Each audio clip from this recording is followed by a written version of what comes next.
Professor, intelligence, disobedience,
Ananya, hello. Hello, Professor. Good morning. Good afternoon. Hey Laura, how you doing? Yeah, good. How are you? Good, good.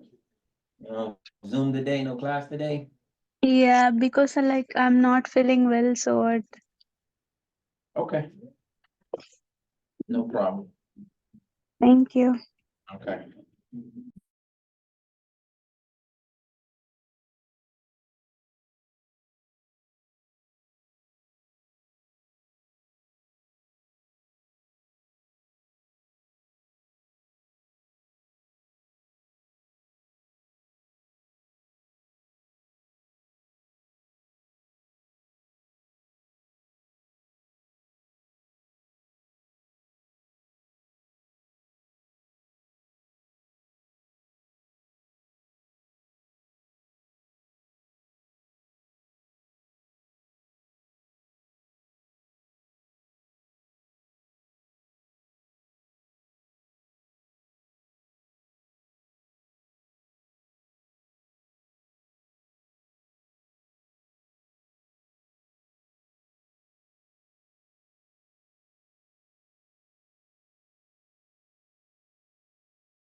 All right, how's everybody doing? Anybody there? Who's there? Who's there? Doing good, sir. Doing good? I'm All good, right, we yeah. got Nateem, Wilson, Garvey, and then Zoom user, I don't know who that is. Who's Zoom user? All right. All right, anybody got any questions about anything? Anybody good? Okay, took a look at all the, for the most part, yeah, all the title justifications and stuff. And, don't look too bad, okay? Just make sure that when you start thinking about, and getting into your topic, make sure it's project management related, IT project management related, okay? Something in IT, something project management, or a combination of both, okay? And try to be, inventive. It's not an easy topic, but, so far from what I've seen, everybody has some good ideas, so, but just stay focused. Don't go down the rabbit hole of, kind of, the other things that may go with your project. Okay, you want to focus in on project management tenets, right? The characteristics of project management and what it takes to, manage an IT project management, or what it takes to just handle a project that maybe is tech heavy, right? So try to stay focused on that aspect, all right? If you got any questions, email me, all right? And we should be good to go. Okay. So today we're gonna talk about project schedule management, okay? And so when you look at the project schedule, really, that's probably one of the more important things, right? And, managers in many instances, right, that say that time is the hardest thing for them to manage, right? Because time, of course, doesn't stop. Doesn't matter what's going on, fail, not fail, time moves on. And so because of that, it's one of those things that you really don't have any control over, right? You don't have any control of time as far as, your own time sometimes. And definitely the time of the other people that work for you. And also the time based on the company's project, timeline, okay? And so you have to be really, efficient with the time that you have, and to be paying attention to, the things that you need to do within a certain period of time, okay? And also, as you're working, we're more globalized, you're gonna be working with a whole bunch of different other people, okay? Different cultures, different ideas, different perspective, different ways to work, all right? Everybody does project management a little differently. But at the end of the day, it really is about, making sure that you economize and maximize your time, okay? Maximize the time you have with a project, all right? So the Olympics is coming up here in, next month in Paris, all right, 2024, okay? And the Olympics, for those that don't know, usually is a pretty good financial, windfall for countries. Most countries make money off the Olympics, okay? But sometimes they don't, okay? So for instance, here, I remember when they had the Athens Games and also the Sochi Games, okay? And both of those, particular Olympics, people were scared that they weren't gonna happen because the facilities weren't ready yet, okay? And so usually, you get about a 10-year heads up that you're gonna be hosting the Olympics, right? So the people in Paris or France knew they would be doing Olympics 10 years ago. In 2014, they got selected, or 2013, they got selected for the 2024 Olympics, okay? And so the planning starts way back then. All right, it's a huge project, okay?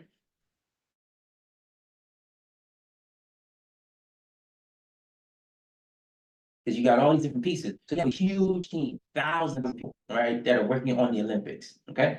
And it's easy to lose track of it, all right? And there's multiple project managers on the Olympic committee, okay? And so if you don't pay careful attention to it, or if there's too much micromanaging, or there's too many things that try to get inserted into it. We talked about mission creep last week, right? You will start to see the price balloon, right? The cost of the Olympics will start to become a burden vice a benefit, okay? And so for an example, we had the Sochi Olympics in Russia, right? They budgeted $12 billion. At the end of it, they spent $51 billion, okay? They were over their budget by $39 million, 39 billion dollars, excuse me. More than 3 times. Yeah, more than 3 times, right, what they allocated, more than 4 times. Yeah, 4 times, Yeah, but they allocated, right? And so any money that a lot of those things could have been avoided, but, right, when you have such a big project, it's difficult to manage, right?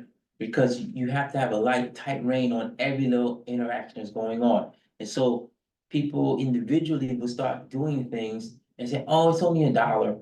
It's only $2, right? But if you have 5,000 people doing $2 here, $1 here, that's $10,000, right?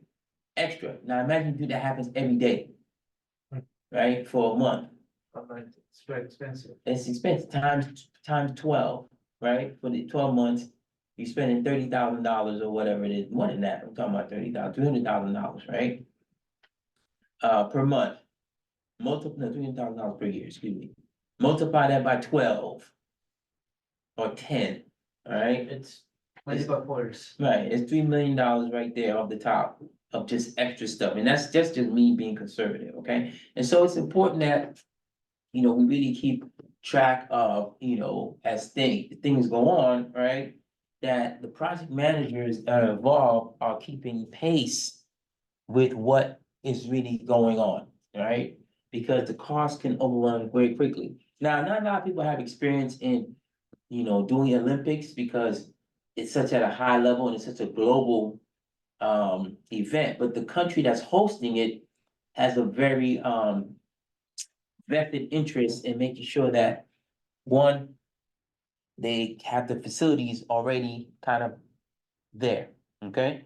One of the issues with the Olympics is that countries will build stadiums, they will build arenas and coliseums and different venues to host the different events that are going on. But then when the Olympics is over, guess what happens? Those particular buildings don't get used anymore. And now they just become a place where homeless people all go, gangs go, there's graffiti all over the place, right? That happened in Rio, Brazil. They built all this stuff. Yeah. For the Olympics, and after the Olympics was done, that's it. They don't use them anymore, Right. all right? The World Cup, same thing. All right, they had the World Cup in Brazil. I remember I went to 2014 or 2015, I was there. All these venues. And after the World Cup was over, never used it again.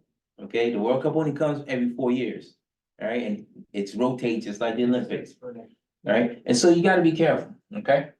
Gotta be careful because those costs, all that money they spent, it needs to be done in a way where we can maximize and keep using a particular thing and kind of be able to amortize the cost over time, okay? If I can build a multi-purpose facility, right? Yes, I use it for the Olympics, but I use it for other things, right? So this is why the United States, France, excuse me, England, major countries can support big events. Japan, right? They can support those things, right? Because they have the infrastructure there already from things that exist from what they normally do, okay? And so you have to be careful of that. All right, some project time management processes, all right? The planning schedule, all right? You heard about Qatar last week? Oh, yeah, Qatar, yeah, Yeah, the Yeah. thing is same happened with them also. yeah, yeah, same thing. A lot of the football stadiums are converted into rest. Nothing, yeah, they're just sitting there now, okay? It's just cause many of the things that happen in the Olympics, they're not day-to-day occurrences. Everybody doesn't do those sports, on a regular basis, not at that volume, right? And so, you have to hopefully have things in place already that you can use, that you don't have to rebuild or build new? So you can make a multiple revenue from that source, Yeah. that part. Mm-hmm. So if you change the location from this location to this locations, that is very difficult to Mhm. understand. Yeah, and they're very difficult, so.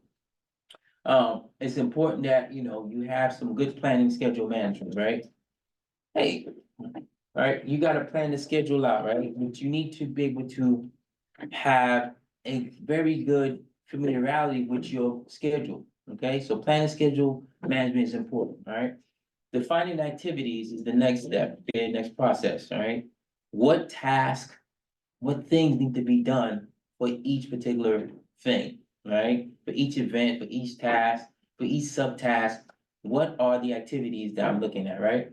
Sequencing that activities, right? Understanding that you may have to do A before you need to do B, right? If you don't do A, then B can't start, which means C can't start, right? Or maybe I can do Z, but I can do Z and A at the same time, right? So sequencing is an extremely critical skill because you can start to layer things, right? And do things concurrently.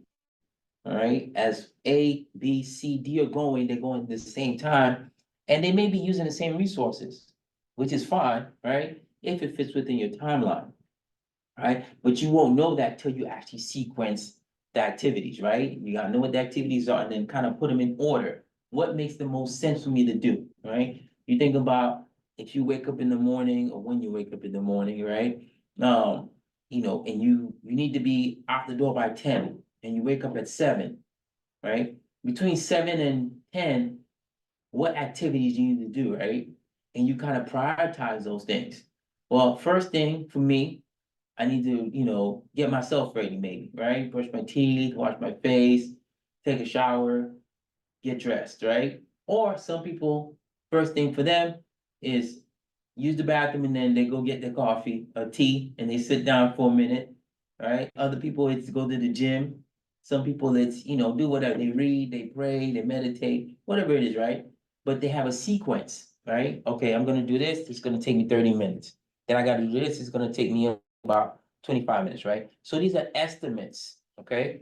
And this is where your time management comes in because if you're a project manager, you can't be late. You can't be a late person, okay? You have to manage your time properly, right? And you have to include all that extra time within that particular time frame, all right? So, yes, do I have to be somewhere at 10? Yes, I have to be somewhere at 10. Do I leave my house at 10? No, right? I leave my house at 9:30 or 9 or however far it is, right? I make an estimate, right? Or I look it up on Google Maps or my iPhone or Maps or Waze and say, okay, it's 20 minutes away.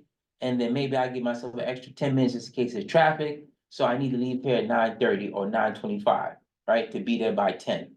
At least be parked and then ready to go inside to where I need to be by 10, okay? So sequencing is extremely important, right? Estimated activity resources, all right? What do I have as far as resources to do what I need to do? And activity duration, just what we're talking about, right? How long is this gonna take me, right? Because I need to know that in order to plan my next move, okay? So if someone says, hey, let's meet at 1 o'clock. Well, yeah, I got an appointment at 11. It should take an hour and a half. So I can meet you at 1 because an hour and a half, 12:30, I'll be done. You're 10 minutes away. I'm good to go, right? But what if, the doctor's late or wherever you're meeting is late, right? And you don't start till 11:30. So now it's still an hour and a half, right? The duration matters. So you need to know that. So then now you need to call whoever it is you're gonna meet. And hey, look, doctor showed up late. This is still gonna take an hour and a half, right? Because that's the duration of the activity. And I can't meet you at 1. I can meet you at 1:15, 1:20, right? Or something like that. So we need to adjust in the time, but we need to know how long the duration is, right? Developing the schedule and controlling the schedule, okay? So pretty much, very critical to, what the PM does, make sure that the schedule is developed, it's managed, it's updated, right? With all the real-time data as much as you can, right? As much as you feasibly can get it in, you want real-time data. You want to be able to, get your information and to be as new or relevant as possible, okay? Especially in IT and technology and in project management, right? Old data is not good, right? I want the latest data, right? Because that's the best thing, right? So I can make the best decision based on the most current information I have. All right, this is a schedule, of visual depiction, okay? Elements of a schedule management plan, right? So first process we're looking at is, schedule management, right? Project schedule model development, scheduling methodology, level of accuracy and units of measure, control thresholds, rules of purpose, performance measurement, reporting formats and process descriptions, okay? So let's start with project schedule model development, okay? So when we look at that, right, we try to figure out, okay, what am I gonna use, right, to create my schedule? Okay, what model, what approach am I gonna use? Am I going to, use agile? Am I gonna use, more of a traditional or predictive format, right? And kind of, say, all right, well, this is kind of how we're gonna develop our schedule, okay? We're gonna look at it from the sense of, okay, we're gonna have milestones every 2 weeks.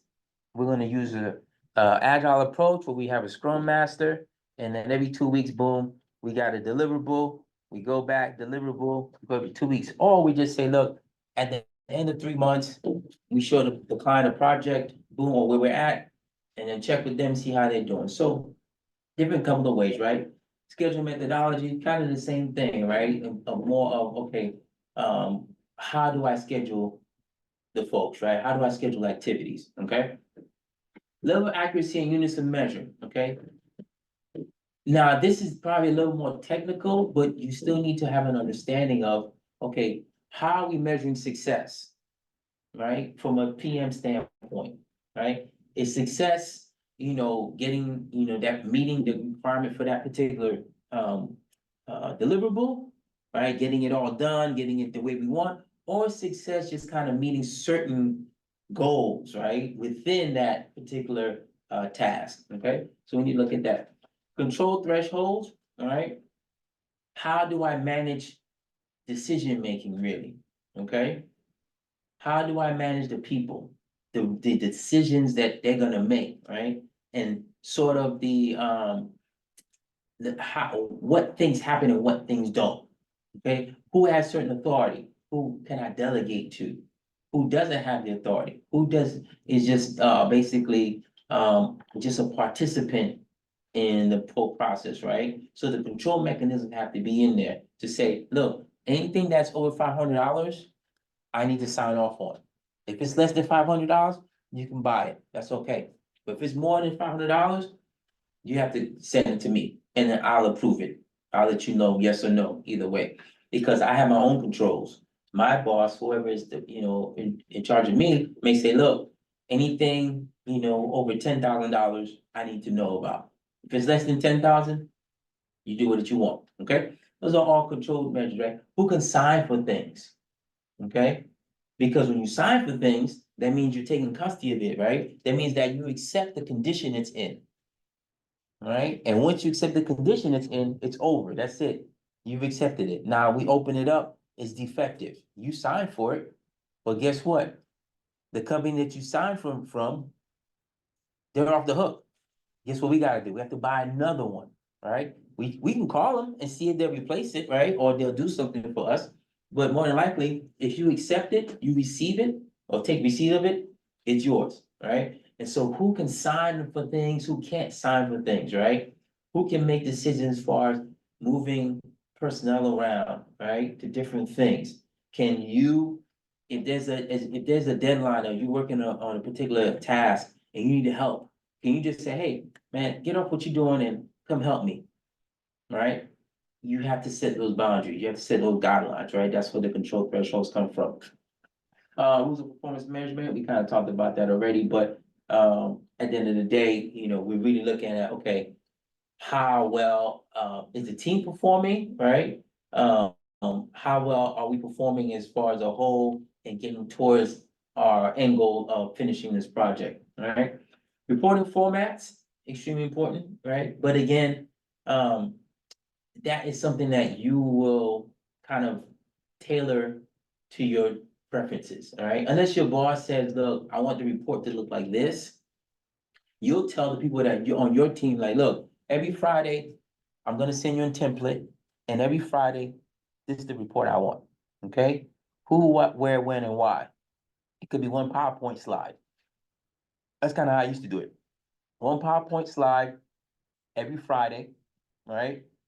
And tell me what you did this week, right? And how far along are you towards finishing that task?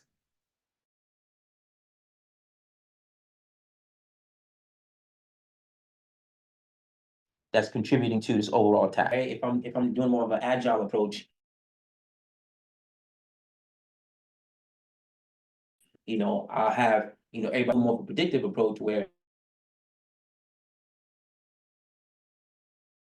or traditional, everybody may be, and so I have different reports come in from all over the place, right? But at the end of the day, reporting procedures, right? Reporting template, right? So that people aren't vexed. You send me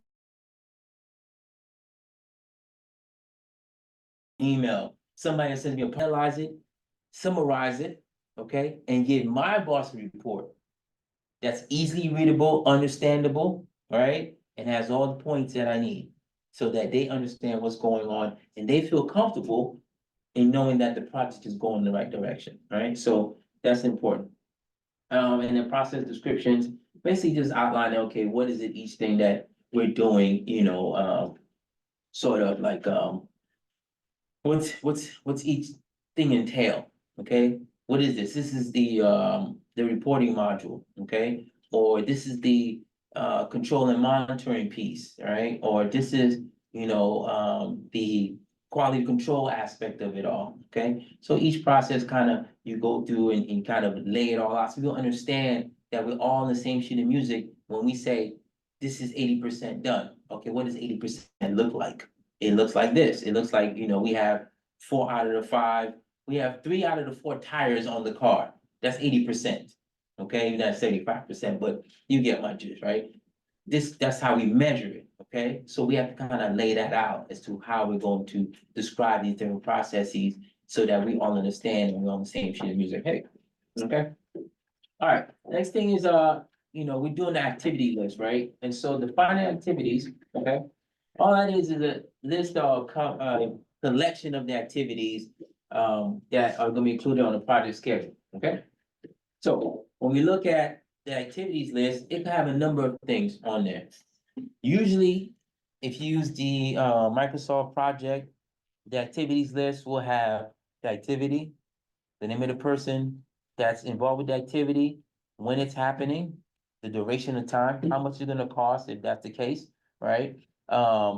Resources that are allocated towards that activity, okay? And what it is that we're expecting at the end, all right? It may have a number, right, activity number, so we can track it very easily. So once we start doing the project, we're gonna have a lot of different pieces moving around, right? And so to easily pull data, right, we may give each thing a unique identifier, all right? And so if I wanna pull a piece out of project 2, and it's the, project 2.1 or whatever, the phase of that project, I can pull it, and then that task associated with it is 2.111, right? I can pull that, or we give the task a specific identifier in general, okay? But that's all the activities list, really, right? And some activity attributes, right? Just kind of lay out some relationships, right? Kind of lay out some leads and lags. Also kind of lay out in some of the requirements, right? And some of the things, the resources that we need, and some assumptions, okay? So they don't talk a lot about assumptions, right? But assumptions is a critical piece to project management, all right? There's certain things that you're going to just assume are gonna happen, all right? You're gonna assume that there's not gonna be any natural disaster or anything crazy that's gonna stop the project. You're gonna assume that there's a certain amount of money that you've been told you have for this project, you're gonna get. You're gonna assume that you're gonna get the people that you need to have. You're gonna assume that, hey, the parts that you need are easily accessible or somewhat accessible, right? Via the appropriate suppliers or vendors. You just gotta do a little research and probably, find it. But there's some assumption that need to be made, when you talk about project management, all right? All right, so when we're talking about, defining activities, right, we get into the milestones, all right? And milestones basically are just little accomplishments, little goals, okay? So within a task, I could have, so let's just say, for instance, this class, right? The end state is for you to start the class, finish the class, and for everybody, is to get an A and move on to the next class, right? But within that 8 weeks, right, you have these different milestones, right? Boom, first milestone is title certification. I did that, boom, that's a milestone, okay? So you have a small victory, but it's leading and contributing to the bigger picture, right? The next thing is the draft, all right? That's another milestone, all right? The next thing is the presentation and getting that ready or getting your paper ready. That's the next milestone. And then week 8, you turn your paper in, project completed. Okay, you turn the paper in, you got your PowerPoint presentation and you've got your presentation of the slides, right? Project's done, boom, finished, right? But within that project, you had 2 or 3 milestones, right? And so the milestones are good because they help you keep track of whether or not you're progressing towards your goal, your project, and finishing it, right? Just say, for instance, you didn't do the title justification, all right? And now it's week 5. You're like, man, I didn't do the title justification. What am I gonna write about? It's week 5. I got 4 weeks left, basically, to get my stuff together, right? Okay, well, let me do the title justification. Well, now it's week 6. Time for the draft to be done, all right? Okay, I haven't done that yet. And so when you start missing milestones, it kind of gives you an idea or indication of where you're at in that process, because the 8 weeks will go and you'll get to week 8 Sunday, and you're like, oh my goodness, I'm still not done with my paper, I'm not done with the PowerPoint, I'm not done with the presentation. And it's, 10 AM on Sunday, and I have to turn it in by midnight, okay? And so you're behind, right? And so all these milestones, all these things, they kind of help you, kind of keep track of how you're doing, okay? Are you ahead of schedule, right? Are you behind schedule? If I'm behind schedule, how do I need to catch up? If I'm ahead of schedule, what else can I do to finish, right? Can I start on the draft early? Can I start on the intro? Can I start on different parts of the paper early, right? And then maybe I'll be done with it by the draft. I can submit a like fully finished draft if I want. And then that way I get some good feedback. And then come week 8, paper's done. You be on Thursday, Friday, you're done. You're just sitting on it, read it again, and then you turn it in Friday night or Saturday morning. Project done, all right? Everything's finished, right? And so that kind of helps you stay on track and kind of give you an idea, okay, how am I doing? How far, how far along am I? All right? No, but this is just an example of the FBI. It's so one of the biggest let me see what's the best way to say this. Culprits of poor project management is the government. Okay? The government is very, very bad at project management. Okay? I don't care what government it is. Indian government, US government, British government, the government, any government in general is pretty bad at project management, okay? It's not because they're bad because they don't know what they're doing. It's bad because there's so many pieces, right? And there's so many layers to it, and there's not enough communication. There's a lack of communication, okay? And so these large entities tend to have these projects that, will start 10, 15 years ago, and they're still going, okay? I had a project I worked on when I was in the military. I think I first heard about it when I first came into the military in 1992. And then in 2000, I want to say 2004, that's when we actually did it. We actually did the project, right? And we were replacing the old guns that we had with new guns, all right? But it took all that time to plan it out. right? Because we're talking about millions of weapons, right? And how do you get the old weapons from all these different locations globally, right? To a certain place, right? And then get the new weapon to all these other places globally, okay? We have to inspect the old weapons, see how well they're performing, right? What can we do? And can we salvage them? Can we turn them in and get a discount on the new stuff, right? Do we keep some for training purposes, right? Do we keep some just as backup, right? So all these questions basically have to go into it, right? What is the training that goes with that, right? I was talking about training, right? Which is another aspect of project management that doesn't get talked about a lot, but training is something that you have to consider when you have a project, right? Is this gonna require training from the personnel, right? Not only the people that are going to be the end users, but also the team themselves, right? Before we can start a project, the team has to be familiar with what's going on, right? The team doesn't know, and the team's not very comfortable in what it is that we're doing, right? It's probably not gonna go well, right? So we have to make sure that people understand what's going on. But the FBI is always trying to, kind of find a way in which they can have a general common platform that could collect information from different places and put them all in one place so that everybody can get it, right? The problem with most applications, right, most companies, what's the issue with most applications and companies when it comes to talking to each other? Right. Like, if you want to exchange information with one company and you're at a different company, what's always the problem? Policies. What's that? Policies. Policies, yeah, definitely policies, right? Definitely policy that say you can't share certain things, right? So you have to go in and redact certain things, right? But what else? Right. Lack of communication. Privacy, lack of communication? Okay, when you say lack of communication, what do you mean?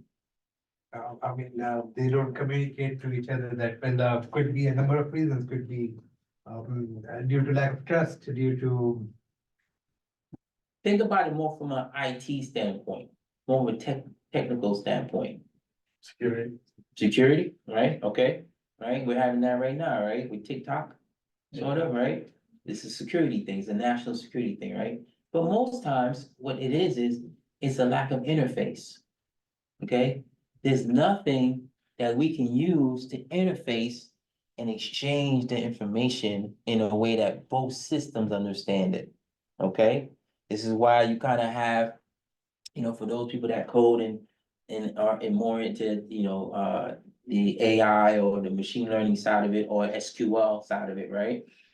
You have a lot of these languages, they talk to each other, right? You can use Java with SQL. You can use Python with SQL. You can use R with Python, SQL, and Java, right? So they all can talk to each other, right? You couldn't do that before, right? If you had something that was in C, C++, or C sharp, it wasn't talking to Java, right? It wasn't talking to Python. It wasn't talking to Cobol or Fortran or some of these other languages, right? And so you have these companies that have these systems. This is what they operate on, right? The OS, right?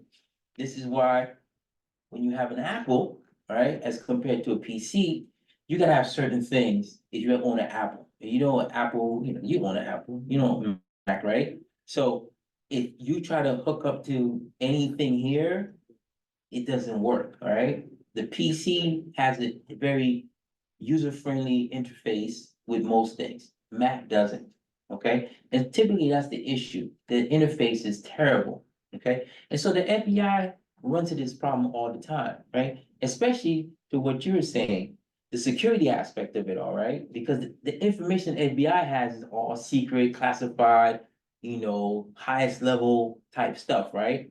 But what if I want to talk to the CIA, right? What if I want to talk to, the DEA, ATF, some other agency, right? What if I just want to talk to the president? Okay, how does that happen? Okay, how do we collect information? How do I get information from MI5 or MI6, right? Or Mossad or whatever other secret squirrel organizations are out there, right? They're always trying to collect, the intelligence community especially, they're always trying to collect information to where it's not accessible, but we can talk right? And usually it's a failure, okay? Because everybody's so concerned about protecting their information, okay?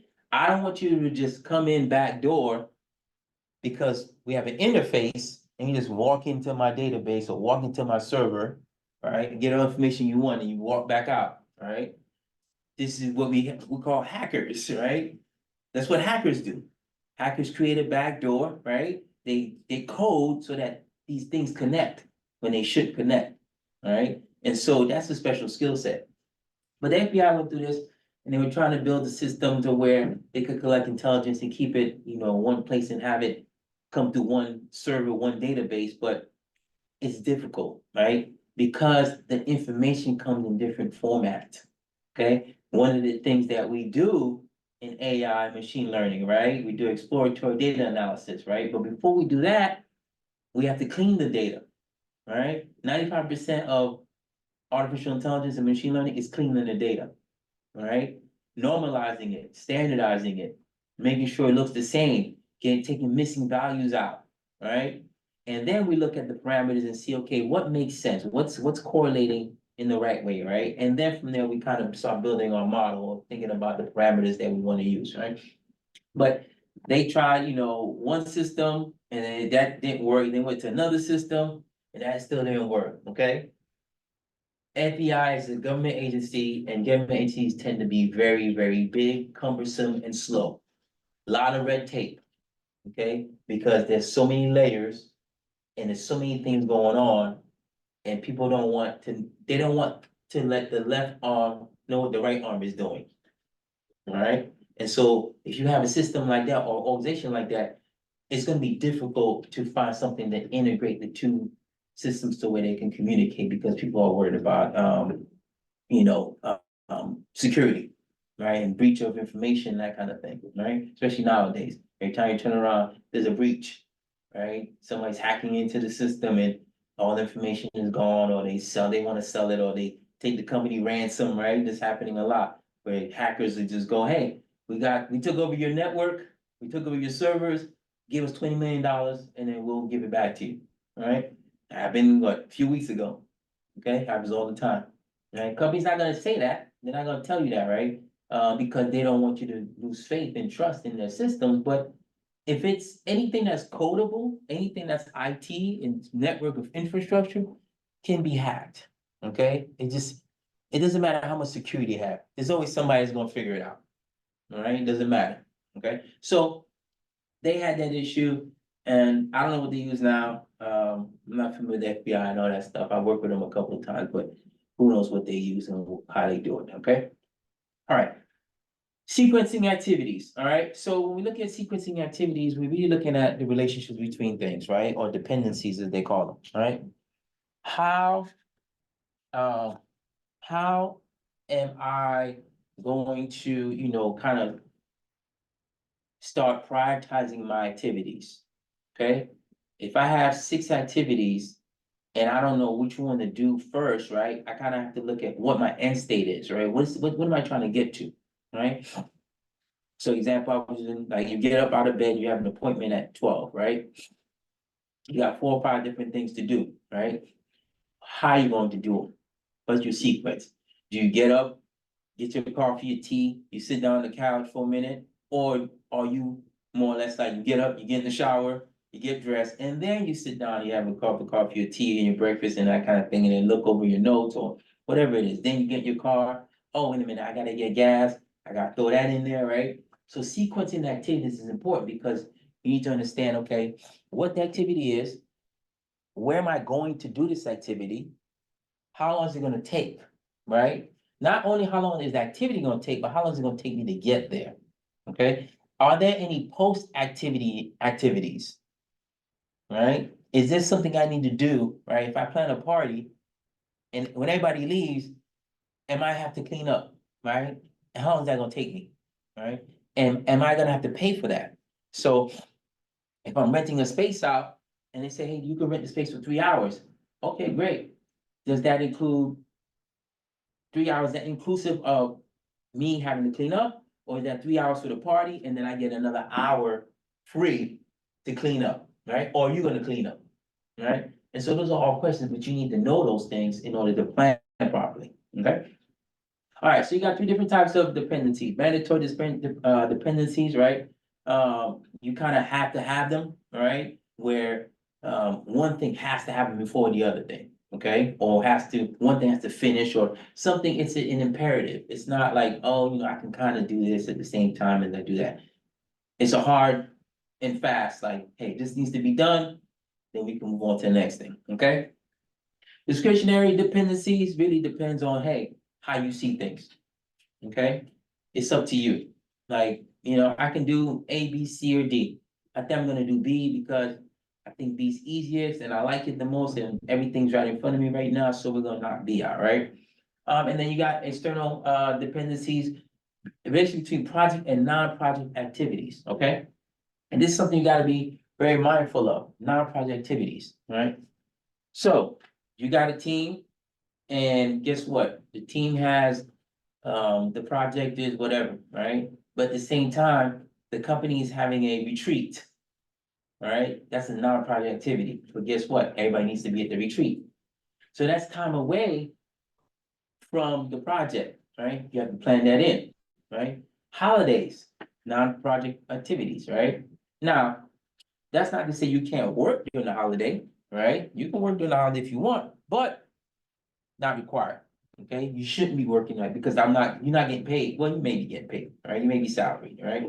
But if you're not salaried, you're hourly, that is a non-project activity that I still have to plan for because it's disrupting or taking away time that I could be putting in for the project. Okay, somebody gets sick, non-project activity, right?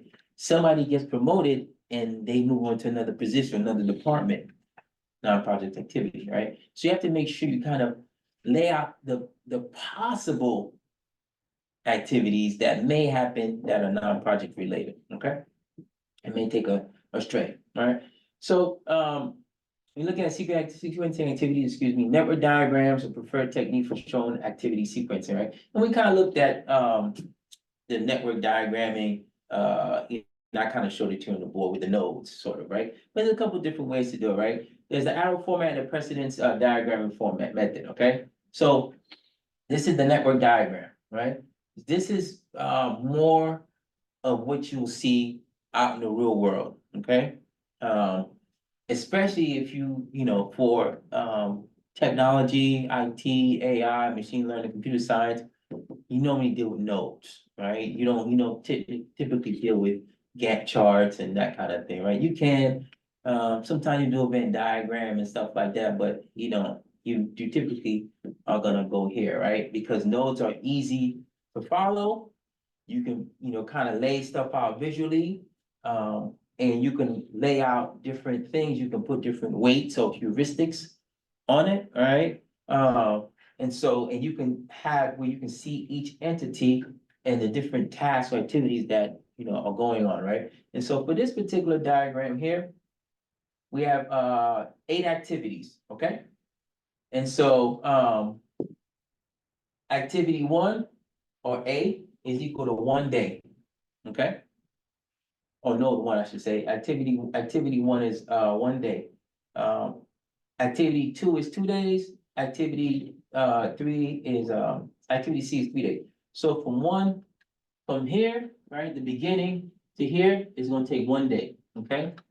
From here to here is gonna take 4 days, okay? So you see if you add this and this, you get that, okay? So then you roll down here, this activity from 5 to 6 is gonna take 6 days, okay? And then from here to here is gonna take 3 days.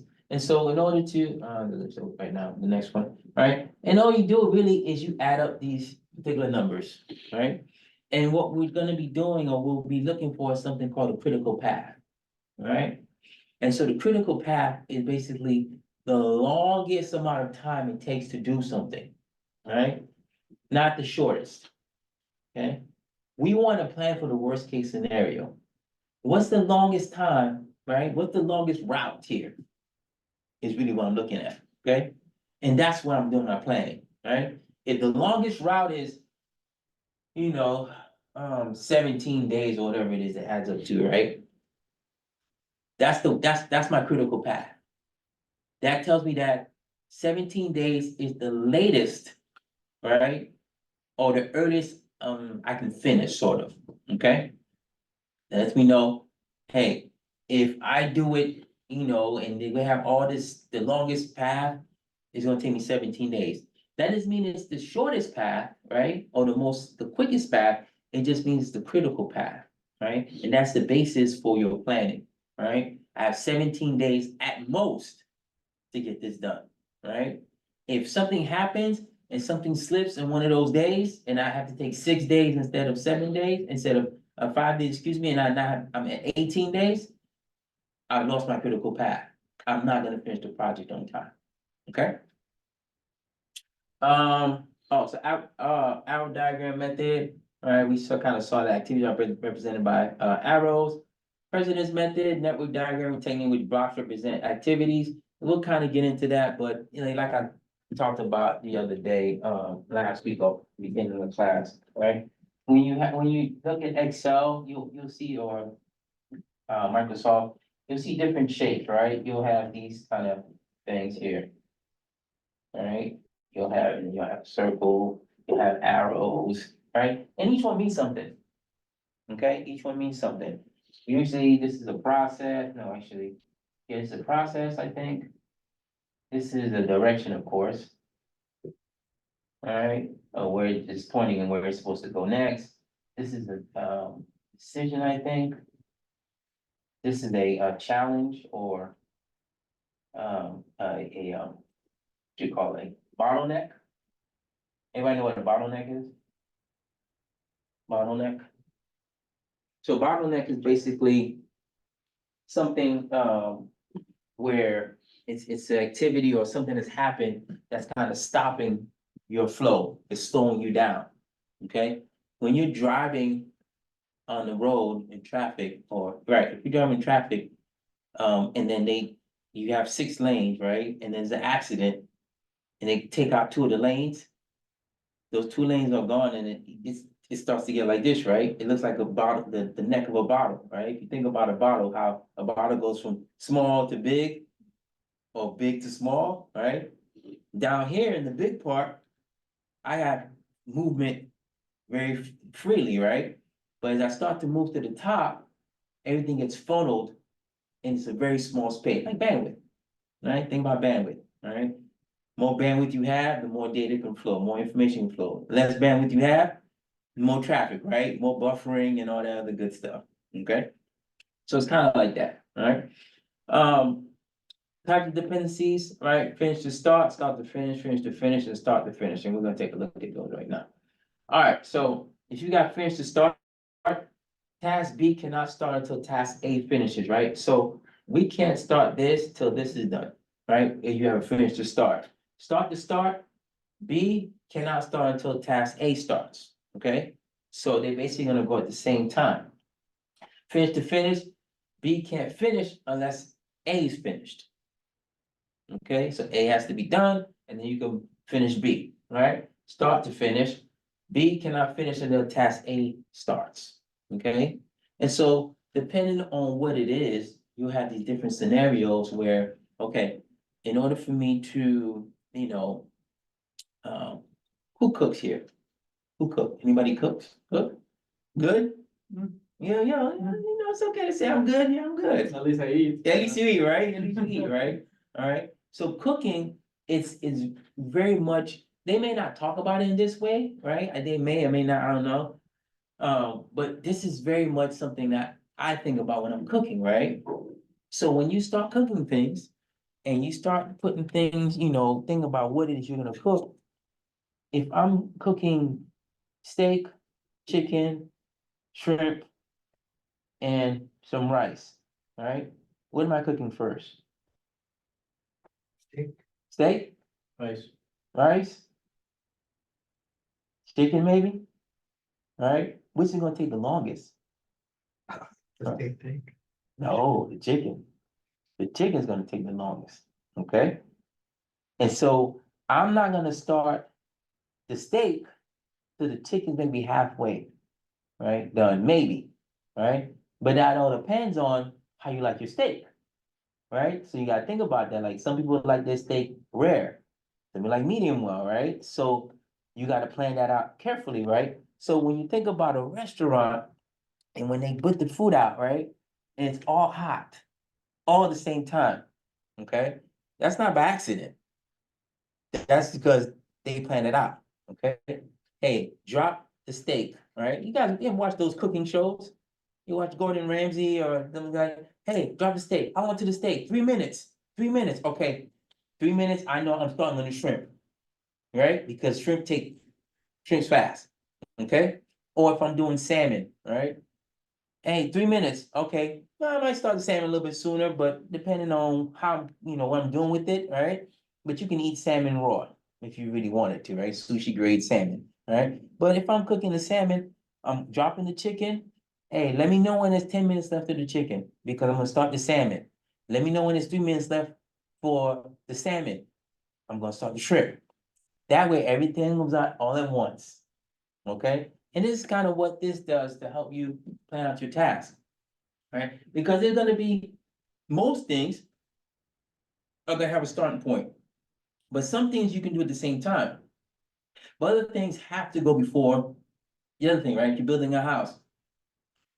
I can't start with the roof, right? I gotta start with the foundation. Then once I start with the foundation, I'm done with that. I gotta do the electrical, right? And then once I get the electrical down, I'll get the studs up and, figure out the power requirements. Then I can do the walls, right? And after the walls, then after that, I can start doing the fixtures and then, putting the appliances in and all that stuff. After I put the floor in, right? All that other good stuff, okay? Doors can go later, whatever the case may be. But you have to be able to understand what needs to be done and when, right? Not only for the sense of that you want to be able to plan these things properly, right, and give the appropriate time, but more importantly, what resources are you gonna use, right? If task A needs the one IT person I have on the team, right? But so does task B, right? Can I get the IT person to do both of them at the same time? Maybe, right? I could, right? But maybe I can't. Maybe the IT person goes, no, this task A right here, gonna take all my time, right? So task A needs to be done, right? So the resources are basically limiting me from doing both at the same time, okay? And so I have something where I have a finish to start, right? Task B can't start until task A finishes because of the resource, not because of the activity itself, because I don't have enough resources, right? So that may prompt me to say, look, boss, we're wasting time, right? We're doing these one at a time. If I had one more person, I could do these two at the same time. I could do them concurrently. That would save us like some serious time, all right? And you may be able to get another person on the team, right? So it's important to understand these dependencies and what goes on with them. Just another example of sequencing, but the PDM, a precedent diagram method, right? A little different, where it has a little more information on here, okay? Has a start, has the ID number, has a finish, has a duration, and then, I don't know, maybe reservation or, result, all right? What happened, okay? And so you can see it that way, but you can see where they had the little arrows going and telling you, hey, this is going straight to here, this is going here, that's going there, right? But it's start to finish, right? As soon as this is done, this can start, right? Let me see what here, boom, boom, 328. So this one actually is more direct. So this is finished on the 28th, it's starting the 29th, this is finished on the 5th, it's starting on the 6th, right? And so you can tell that each one of these, basically, you have to wait, right, to see what happens. But all of these can go at the same time. Okay, all these are going to, because they are, for the most part, independent of each other. Okay, that's why they call them dependencies, right? Because these two are dependent, these three are dependent on each other, really, okay? And these two are dependent on this one, all right? 27, 28, 27, 28. You see these both start on the 28th after this is finished, okay? So different ways to look at it. All right, what time is it? 6:34. Okay, we're good. Alright, so duration includes the actual time worked on the activity plus elapsed time, right? And this is what I was talking about earlier, where, it's not just about the amount of time it takes for the activity, but the amount of time surrounding the other things involved with the activity, okay? Getting to class is one thing. What else needs to happen before that, right? Yes, class starts at 5:30, but you don't leave your house at 5:30. Leave at 5, 4 something, right? Depending on whatever you come from work or you come from whatever you're doing, right?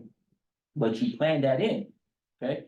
That is the duration time, all right? What's the duration of class, right? When I go to class, and somebody says, hey, are you gonna be free at 4:30? No.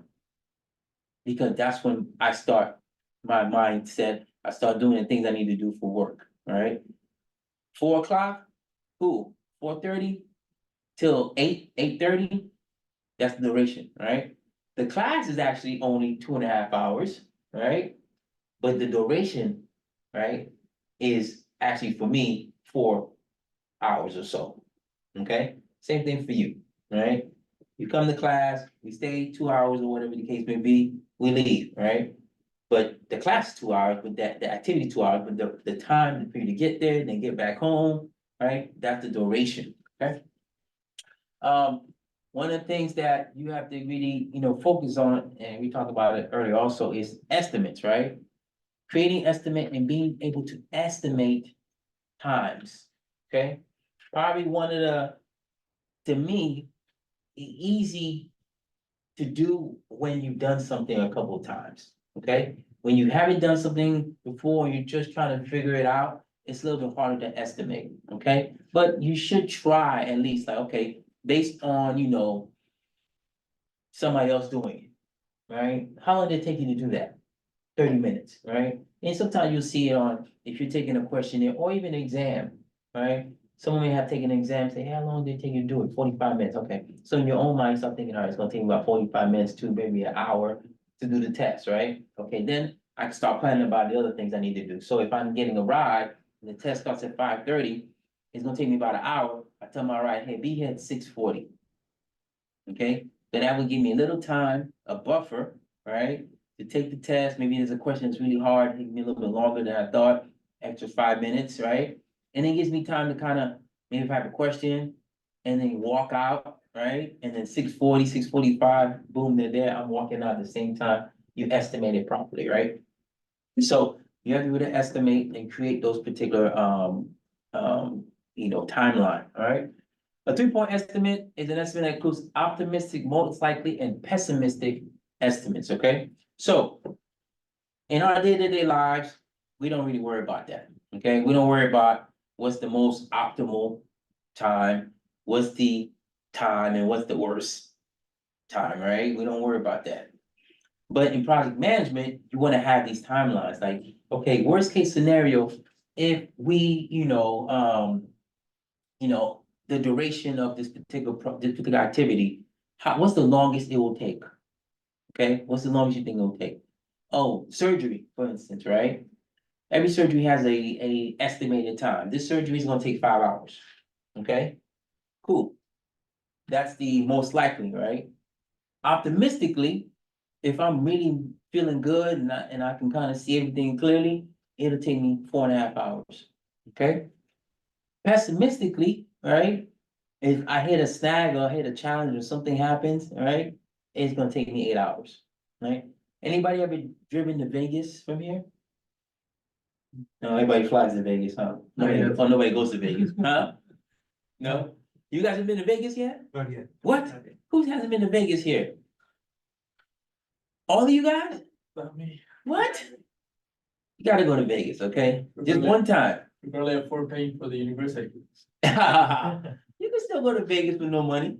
Sure. Yeah, you just go and look. There's a lot of good looking, okay? There's a lot of, you can see a lot of good things, and Vegas is fun, even if you don't have any money. Just go and look, and they give away free stuff, and you go to the hotel, you walk around. You never know, You never know, but Vegas is like that, okay? You see people, celebrities. Vegas is a good time, even if you don't have money, it's a good time. But either way, right? I don't drive to Vegas, okay? I fly to Vegas, all right? And there's a reason for that. Because Vegas technically should be 5 hours and some change. You know, maybe I can do it in 4.5, depending if I'm speeding really bad, right? I can do 4.5, right? That's the most optimistic for me, right? But most likely is 5:15, right? Pessimistically, right? Which is usually the case when you're leaving Vegas, it'll take you 7 hours, 8 hours because of the traffic. Everybody's leaving at the same time. Okay? Vegas, everybody leaves 9. If you don't leave Vegas either 5 o'clock in the morning on Sunday or 8 o'clock at night on Sunday, you're gonna be in traffic and you're not gonna get home. You're not gonna get home in 5 hours. You'll be home in 8 hours. Okay? That's why you just fly. 30 minutes each way, you're home. Okay? So it's easy. It's not expensive either. Okay, $20 for a ticket on Spirit.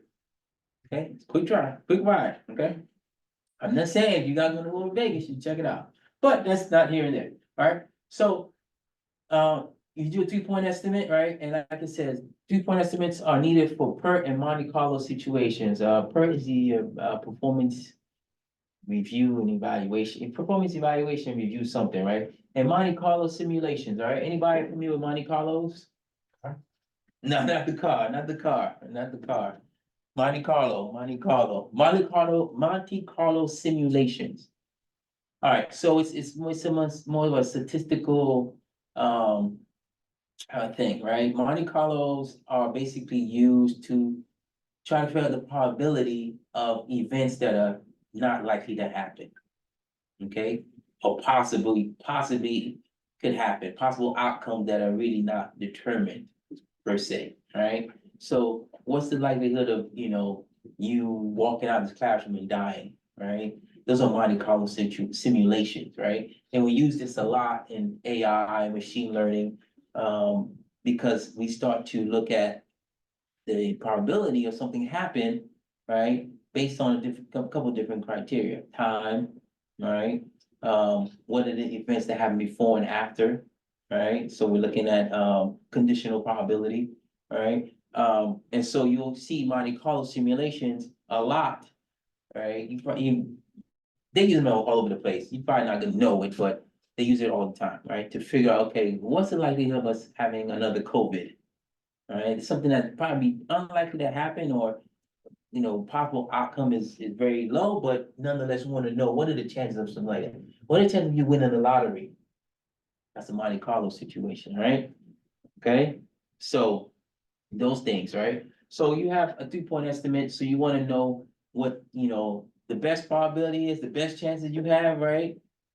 The chances that you have, and then worst case scenario, what's my least smallest probability of, I don't know, meeting Holly Berry, right? Probably zero chance on the pessimistic side, right? Optimistically, 1%.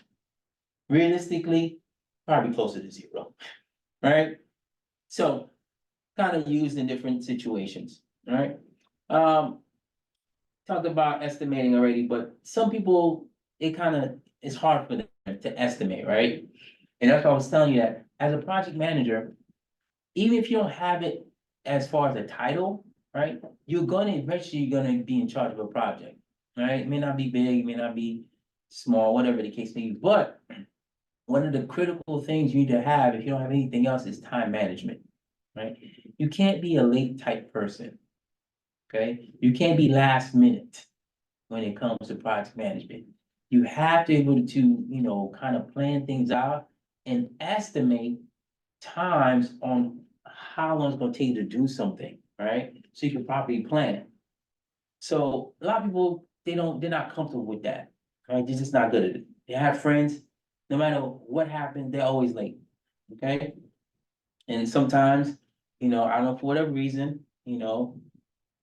most women tend to be late more so than men, right? Because they're doing other things, right? We just get up, we wash our face, comb our hair, and we dress and we out the door, right? Okay? But women tend to have different things going on, And so if they don't start early enough, they won't be finished, right? And so you can't have that mindset as a project manager. If I'm estimating that's gonna take an hour for this job, I need to be as close and accurate as possible because I'm making other decisions and planning other activities based on that. Right? And so if I can't do it efficiently, then I'm gonna have problems, right? I'm always gonna be behind. I'm always gonna be late. Right? And we don't want anybody that's always late, right? Because if you're late, then that tells me that you probably are mismanaging the money. You're probably mismanaging the resources, right? Because you can't estimate. If you can't estimate time, you probably can't estimate budget. Okay? And so those two things, problems, right? You time and money. Okay, you gotta be able to come close to your budget. If you think it's gonna cost $1 million, or you tell your boss, hey, I know there's a $1 million budget, but it's gonna cost us 2 million. They need to know that right now. Okay? Cause if you wait in the middle and say, well, you know, that's gonna be enough, like. You didn't know that, you didn't do the analysis, that's why you're project manager, you didn't do the homework to figure out that this might be 2 million. Or one rule of thumb, whenever you do project management, and this is something that, you know, you'll find across the board for the most part. In most budgets for any project is always a 10% buffer for the budget, right? The project is $1 million. Guess what? You're gonna get $1,100,000. Or you get 1.5, okay? Just so we know there's a buffer in there, okay? And usually what happens is you'll separate it. I'll take the budget for the project, put it here, and I'll take that other $500,000, put it over here, it's my reserves, okay? Not to be touched unless I really, really have to, okay? That way, it's like playing with house money, like, I know I have it, I have some security, right? I can kind of take it easy, but I need to stick as much as I can to the budget, okay? Because if you leave it in there and you see it, you're gonna spend it. Okay, it's like money in the bank account, right? You see it, you wanna spend it. There's something you can buy, all right? No matter what, how much money you have, it don't matter, all right? So you wanna separate the two, but there's always a buffer for the budget, okay? All right. All right, developing the schedule, right? So use the results of the other time management project to determine the start and end date of the project, okay? Important goals, tools and techniques, Gantt chart, critical path, analysis, critical chain, and PERT analysis, right? So all these basically go to the fact of we're trying to build a schedule that is realistic, right? That is achievable and attainable, right? That's one of the key things, right? Your boss say, well, how long do you think it's gonna take to do this project? 10 days. Your boss, wow, that's fast. Can you really do it in 10 days? Or will you just stand up to impress your boss, right? You gotta be realistic, right? And one thing you have to do is expectations. Remember, we talked about last week, right? Management of expectations is key, okay? You always wanna be conservative in your approach, right? You know in your head that you estimate the project's gonna take 10 days. If my boss asks me, it's gonna take 15 days. Okay? And then when I give it to them in 10, I'm gonna look good. Right? Because now I'm delivering early. Right? But I already knew how long it's gonna take, right? But I gave myself some buffer, right? So that if something happened, there's a delay in there somewhere, I have time to recover, okay? And still deliver in 10 days. Okay, because I have these few extra days, right? Because I gave you 15, right? But I know it's gonna take 10, right? Maybe it takes 11. I'm still under the 15 that I told you, right? So you wanna make sure you do that and don't overestimate, right, things. Human nature will always bite you in the butt, okay? Always think like, hey, whoever's in your team, they're not doing their work, right? Even yourself. Right, you may hit to get to a point where you're just being lazy, you hit the wall, whatever the case may be. So you wanna kind of put those buffers in, those things in, right? And say, you know what? after week 2 or 3, we're gonna do a sprint, right? After this sprint, I wanna give my folks a break. So I'm gonna give them 3 days off, right? No project. You need to put that in there, right? Because that needs to be inclusive of the timeline of when I'm delivering whatever I'm delivering. All right, whether it be, after the sprint, or it be more like a few months down the road, right? I need to account for all the time. Any time that is, elapsed time, right? I need to account for it. Because it's kind of like, when the bank says, 5 business days, or anything, any business says, 5 business days, okay? Do you think that the stuff doesn't get processed over the weekend? Like if you drop a check off on Monday, it says, hey, it takes 5 business days to process it, all right? Do you really think it takes 5 business days to process it? No. No, No. no. It literally takes probably an hour. Yeah, tops to process it. But because it has to go through certain transactions, well, not anymore, things have changed now, as of yesterday or 2 days ago. Things have changed, right, in the banking system. But at the end of the day, the bank has enough time, to process it nice and easy. They can say 5 days, right? They'll do it that same day. And then when they give it to you early, you're happy, right? You thought you're gonna get it Friday or even Monday, right? Because 5 business days, that put you over the weekend, right? They're still processing because the system is processing. Nobody's at work, but we all need to be at work for the system to work, right? And then they give it to you on Friday or Thursday, and you thought you were gonna get it Monday. You're super happy, right? It's one thing. Secondly, for the bank specifically, right? And for you, right? You may be able to take advantage of that. All right, so let's just say, for instance, the bank again says 5 business days, right? What do you think happens in those 5 business days with your money? What do you think the bank does with your money in those 5 business days? They transfer it to another bank, Transfer for what? one other bank. To do what? You use it or hold it. Hold it? No, you were right the first time to use it. Yeah, okay. The bank, this is how the bank makes money. Okay, the bank tells you, hey, 5 business days. You put it on Monday at 8 o'clock in the morning. By 12 o'clock in the afternoon, it's processed. But guess what? The bank's lending it out to somebody else. All right? In those 4 or 5 days, they're gonna make money off that money. Okay? Then they're gonna give you back your principal, and they're gonna take their profit. All right? That's how the bank works. Okay? And so those days are advantageous to them. Right? That's why they like the 5 business days. Or the credit card companies like it when you take longer to pay your bill, right? The longer you take to pay your bill, the more you're paying, right? If you pay the minimum, you're only paying a certain amount, you're paying mostly interest. If you pay a big chunk and you pay it out quickly, right, they don't get as much interest, they don't make as much money, right? And they don't like that.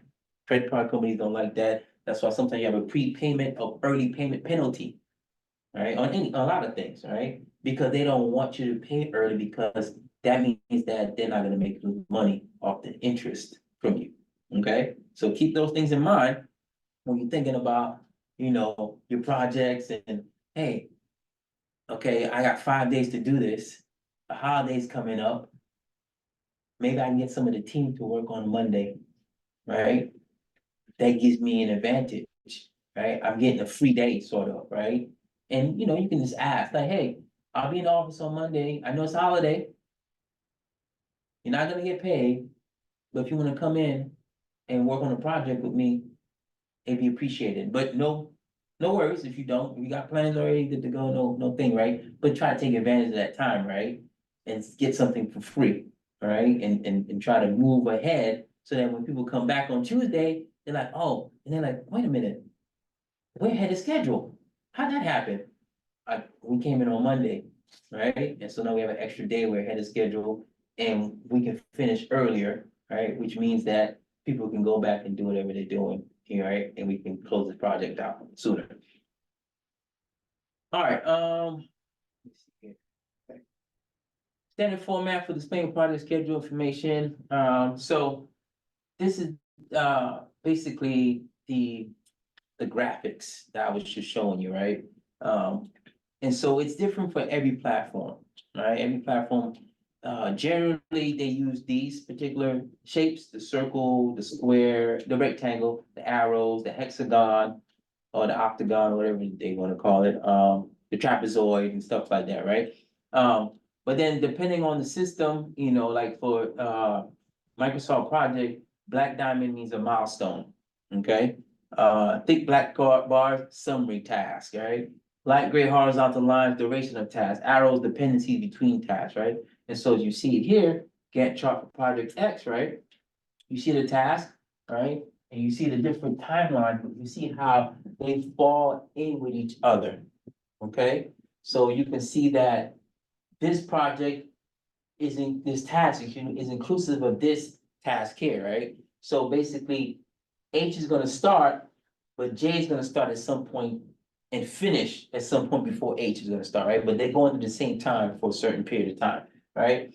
And then all this right here is gonna dump into these two, right? This is gonna dump into here, that's gonna dump into here, okay? And so basically, we can't start this till these two are done. Okay, so you follow the arrows, it kind of helps you out and gives you an idea of what's going on, okay?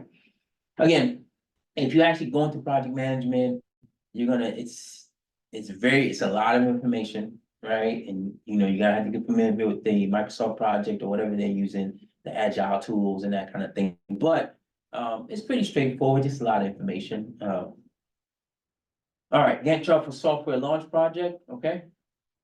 This is something like we were talking about earlier for your research paper. Yeah. This is kind of how you want to kind of look at it, right? Because this is software launch project, right?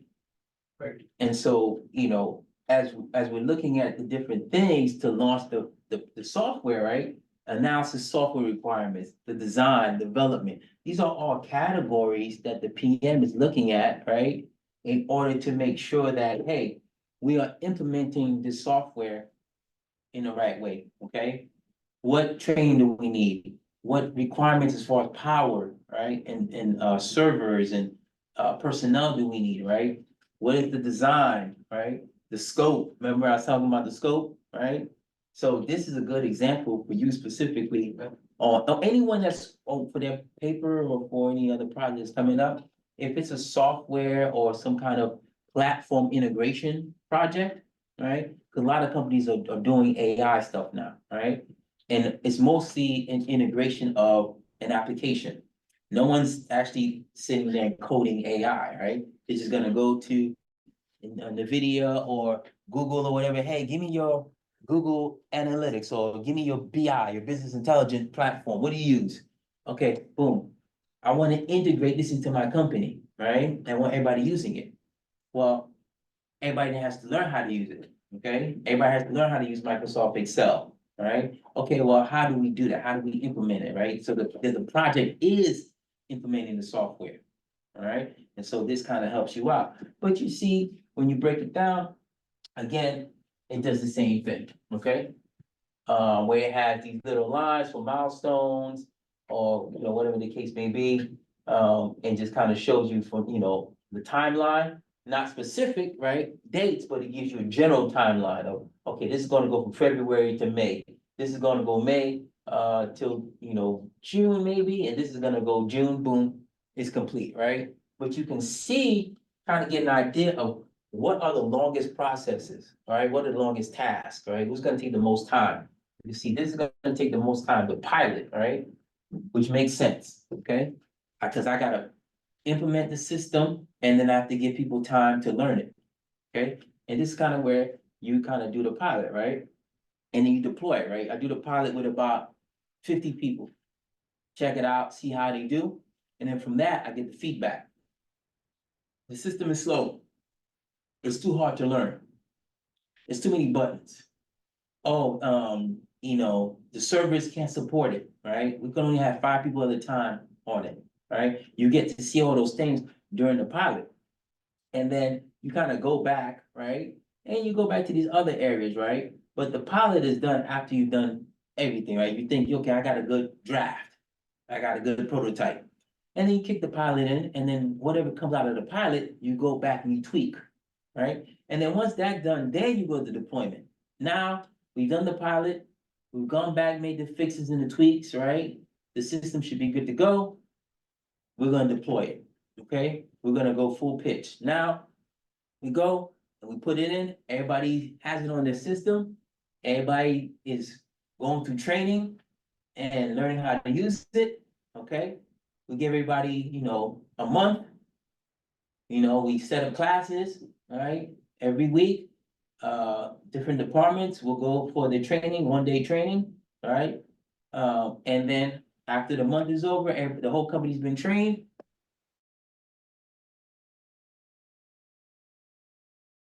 We do a post-implementation review, right? We kind of look at it and say, okay, training's done. You guys been using it for 3 months. Give me some feedback, right? What do you think? How's it going? And then we're looking at it also from specific requirements, right? Okay, does it meet this? Is it meeting the threshold? Is it meeting the mark? Okay. And then that's pretty much it for that, okay? Like I said, adding milestones to the Gantt chart, people like them because, again, they're small victories, okay? They're little tiny things you can kind of hang your hat on, and you just taking it one piece at a time. You're not trying to eat the whole elephant or trying to do everything all at once, okay? Smart criteria for milestones, right? Smart, measurable, assignable, realistic, and time frame. All right, so when you look at the milestones, they need to fit this criteria. They need to have these characteristics, all right? They have to be specific, all right? What is the milestone? The milestone is making sure that the cup that we talked about last week is painted white, okay? Measurable, yes, I can measure that. I can see it, I can look at it and say, okay, there's 2 coats of paint on it. It's withstanding heat, it's good with the cold, okay, good to go, right? Assignable, right? Sort of like, who's got it? Who's in charge of this particular aspect of it, right? Or this particular phase of it, all right? Is it realistic? Can we actually get this done in an hour or 2? Okay, how long is it gonna take, all right? And then time frame, of course, like, just making sure that it's within the appropriate window of time. Okay, so can we achieve it? And what's the time it's gonna take to achieve that, right? Is it realistic, right? Because a lot of times you'll have these milestones that are not achievable. All right, in 1 week, I want you to have your paper finished. Okay? Or in 3 days. I want you to submit your paper on Sunday. And you're like, hey, Dr. Case, it's Wednesday. Okay, got a busy weekend. I'm going to Vegas. Okay, I don't have time for papers on to Sunday, okay, maybe next Sunday, all right? That's not realistic, right? That's not realistic, it's not fair, it's not measurable, it's not anything, it doesn't do anything for me either, because then I have to read them. Okay, and grade them, right? So you gotta think about all those things. I ain't worried about showing the anchor, all right, move on. All right, so Gantt chart again, all right? All right, so here, this gray bar is the planned dates, here's the actual dates, okay? So these are the dates that we forecast or estimated it would take. This is what it really took, right? So at 100%, right? What we at here? Oh, there it is, 100%, okay? And so for us to have hit 100%, it took a few more days than we anticipated, okay?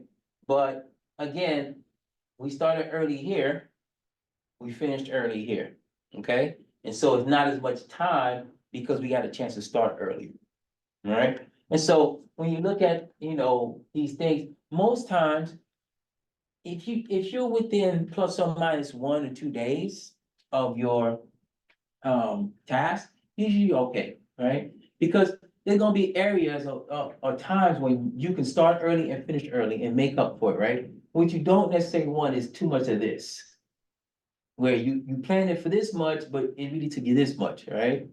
So you can tell this is what, a couple of days here, 15, there's 3, it's about 3 days here, okay? That they took extra, right? But they made up here they made up 5 days, 6 days here, from here to here, right? I finished 6 days early, because I got to start early, right? And so I made up, so now I have a delta of +3, right? So I'm good to go, I'm ahead of the game, right? And that's what you really want, you wanna make sure you understand your slack, right, and that kind of thing, we'll get into that, alright? Alright, time Four. 7:04? Dang, went from 6:30 something to 7:04 already? Therefore, Alright, you wanna keep going, you want the bathroom or break? rest. Rest? Break, no? Keep going. Keep going? Yeah. He said, keep going. Alright, we're gonna keep going. Everybody good? If you need a bathroom, go. If you need a break, go. I'm gonna keep going. Everybody leaving? Oh, alright, the team, you got outvoted, buddy. 5 minutes. 5 minutes, 5 minutes.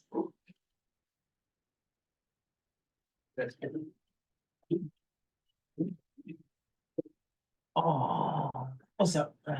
For the, what was it, the Tesla justification, sorry. Yeah, I was having a problem with the internet at my place, yeah, and I submitted it the day after. And it yeah, showed, well, I got, yeah. yeah, you got it, you got my Did you message. send an email or did you send it? No, I wrote the comment right below the submission, I didn't send you an email, I could have even. Yeah, I think, connected the yeah, internet. I graded already, yeah, Yeah? Yeah. Because, you sure? yeah. I think- Because I haven't checked. I graded, today, I graded it I think this morning or this afternoon, Let me check. yeah. Cause yours was 1 hour and 14 hours later, see. and it don't trip, cause it was only 20 points. Yeah, but the thing is, because I already asked you about it like 3-4 days ago. Did you? Before that, and Did you I, send me an email? no, Ah, that's the thing. you guys send me an email, Yeah. that's why I said send me an So, email, cause I'll like, forget. I went to work and I submitted all. Send me, Sorry, send me an email, just say, hey, Dr. K, as we talked, can I get some points back? And then, For that one? yeah. Or you mean in general? no, for that one, Yeah, I Yeah. mean, I got C, yeah, I mean, yeah, it's not the best, but no, but like I said, it was 20 points, so 15 out of 20 is a C. yeah. Yeah, so, but just send me an email, cause I would have, if I remembered, I would have just said, okay, you told me. And I just said, okay, fine, no big deal, cause it was only a day late, so, I mean, Send me an you email. graded, because I was late or because it actually deserves C? no, part of it is cause it was late, Oh, okay, yeah. alright, so you No, want, you didn't get, no, if you wasn't late, you'd have got a okay. 18 or 19 out of 20. Do you want me to send you the? Yes, Cindy, if you want the points, yeah. If you Oh, want the okay, points, It's sure. up to you. Yeah, because I messed up with the exam, for this week. Yeah. Last week, Last week. so, Yeah, if you want the points, send me an email. And I'll put the Obviously, points back. Alright. Alright, thank you. No worries. What's up, man? Yeah. Can I have the next 30 minutes online? Just my friend got a breakdown. Yeah, no, They go. actually texted Okay, me. no worry, I got you. You here. Online. Worries. No worries, you're here. Thank you. Okay.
What's the point?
Alright. Alright, we are back. Alright, so critical path method, okay, excuse me. Networking diagram used to predict total project duration. Alright, so critical path, again, like I said. Used to determine the earliest time by the project, can be completed, okay? And so we're looking at the longest path, right, not the shortest, alright?